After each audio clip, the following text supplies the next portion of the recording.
প্রিয়া দৌড়াবে না, দাঁড়াও, তুমি পড়ে যাবে। বাবা তুমি আমাকে মাফ করে দাও। দুষ্টু মেয়ে, তোকে মাফ করা যাবে না, তুই আমার ধ্যান ভেঙে দিয়েছিস। আমি অভিশাপ দিলাম, তুই পাথর হয়ে যা।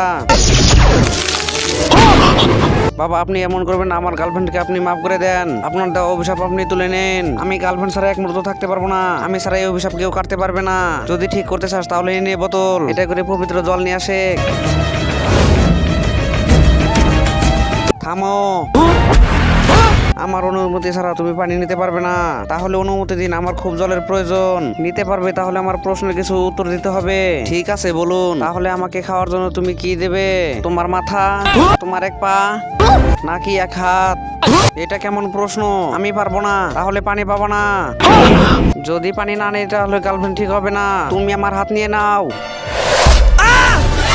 এবার ভরে নাও পানি। আজকে দেখবো দুঃখিনী মা বাবাকে কয়জনে ভালোবাসে। যদি মা বাবাকে মন থেকে ভালোবাসো তাহলে ভিডিওতে লাইক দিয়ে চ্যানেলটি সাবস্ক্রাইব করবেন এবং কমেন্টে মা বাবা লিখে যাবেন। আর যারা ভালোবাসে না তাদের কোনো কিছু করার দরকার নেই। এই নিন বাবা পানি। হ্যাঁ আমার গার্লফ্রেন্ড তো ঠিক হয়ে গেছে। হ্যাঁ বেবি। আরে বাবা আপনি তো এই ঝাড় দিয়ে ওকে ঠিক করে দিয়েছেন, তাহলে পানি কি জন্য? আরে আমার অসময়ে চাপ দিয়েছে, এই পানি দিয়ে আমি পিছন দেবো।